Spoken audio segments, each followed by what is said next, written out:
So today we celebrate the feast day of St. Peter and St. Paul. Normally this would not fall on a Sunday, so this is kind of fun that we all get to celebrate this together. Kudos to you who are red. That's right, you're matching. But I just have two questions that I want to ask and answer with you for the homily today. The first question is this: why are we celebrating them? Why not celebrate other people? Why are we celebrating Peter and Paul? What makes them special? And then secondly, why are we celebrating them together? Did we run out of days in the year? I mean, that's like celebrating Justin Jefferson and Randy Moss together. There better be a good reason. All right, so question number one: why are we celebrating these two particularly? Well, they have a lot in common. Peter and Paul actually have a number of things that are in common. They're both sinful men. They both came from a place of brokenness. They were both Jewish. They were both called into a certain mission, and they ended up becoming warriors for the gospel. I don't think any of that is a surprise to you. You're like, wait, what? St. Paul and St. Peter, the first pope, and the guy who wrote half the New Testament? Yeah, okay, hopefully that's not shocking to you. But when we go on, what do we see? Let's just look at these two on paper for a minute. Peter was a stocky fisherman. They did DNA samples on his bones. He was a stocky fisherman from Galilee, uneducated and had a temper. And he was called into the greatest mission ever to be with Jesus, and he stabbed his best friend in the back. All right. Let's go over to Paul. Paul was genius. He was brilliant. He was actually power hungry. He could speak Greek. He was a Jewish person. He wanted to move up the ranks badly. And so what did he do? He would do anything to get ahead, even kill Christians. He was a murderer. So on paper, we look at Peter, the backstabber. Paul was a murderer. Don't quote me on this, Father Randy. Pretty pathetic. On paper, these two are pretty pathetic, actually. So why are we celebrating them 2,000 years later? Why does this matter? Why are we celebrating these two dudes? Now, a couple weeks ago, I'll just give you a comparison, because there are many other people that we could be celebrating. 2,000 years ago, you want to go back to the time of Peter and Paul? Who was the most powerful person on planet Earth? Caesar. Caesar, the Roman emperor. The Roman emperor wasn't just like the president of the United States. It was like the president, the pope, and the king of England all wrapped into one. He was royalty, he was a religious leader, he was God, he was a military leader. He had all the power, and for decades upon decades upon decades, Caesar was the most powerful man on earth, bar none. Why aren't we celebrating him? A couple weeks ago, Father Randy and I were in Rome together on a group, and we actually stopped by the place where Caesar was assassinated. Father Randy, what did you see at this site where Caesar was assassinated? A very depressing-looking archaeological site. Okay, so you saw a depressing archaeological site. You saw ruins, Yep. So a bunch of rocks. Were the Italians really interested in visiting this place, or was this more a place where you smoke cigarettes and have your gelato? The second, yep. All right, and were there any animals crawling on top of it? They had a lot of cats. Cats everywhere, litter cats. everywhere. The most powerful man on earth, more than any other man on earth right now. 2,000 years have gone by. Where's his successor? Where's his grave? Nobody cares. Nobody cares at all. So why are we celebrating these two, quote-unquote, pathetic guys when the most powerful man on earth, nobody's interested in that grave? It's literally a heap of ruins. And then you go right down the road, just to add on to it, go over to St. Peter's Basilica, the place where Peter is buried, this hot-headed fisherman from Galilee. Massive church over his grave. There aren't cats running around. There aren't cigarettes being smoked. There are lines, security, thousands of people going in and out of this building every year. And I can tell you, I'm not going to shame you, don't raise your hand, but I'd be willing to bet almost every single person in this church a couple months ago was watching St. Peter's Square when the new pope walked down onto the balcony. For some reason, 2,000 years later, we are still visiting his grave. And guess what? Unlike Caesar, there's actually a successor. His name's Leo. Same thing with Paul. We visited his church as well. People are flocking to their graves. So why? Why are we celebrating those two? I'll tell you.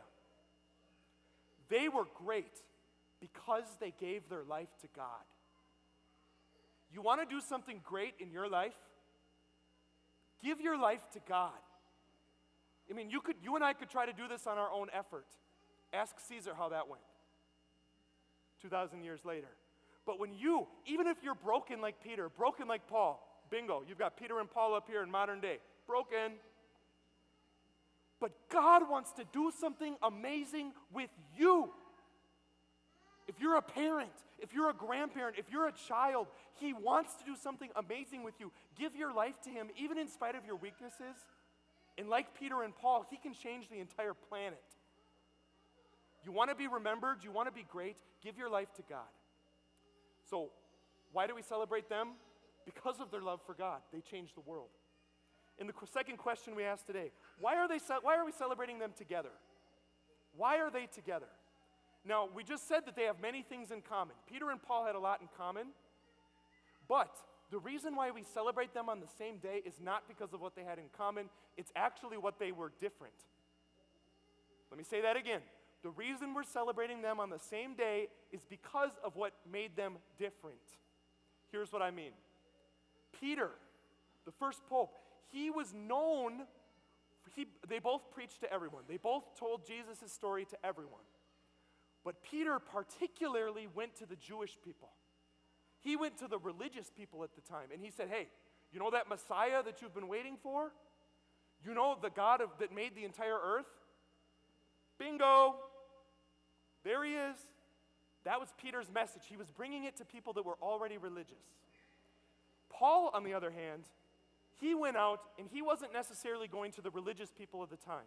He was going to the people, as we would call them today, agnostics. Whatever, man.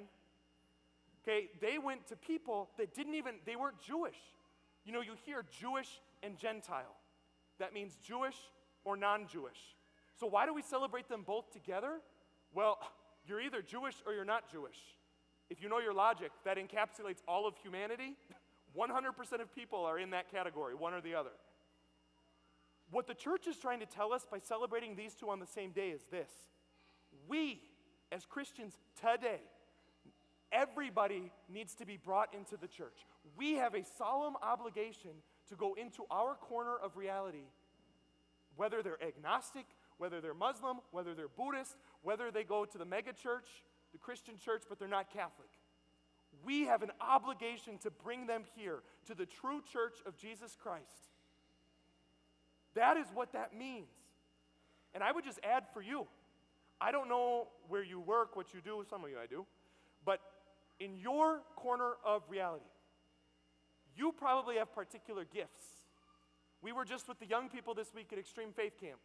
It was so fun. My body's still sore from the rocket launcher zipline thing. So if I'm limping, it's not you, it's me.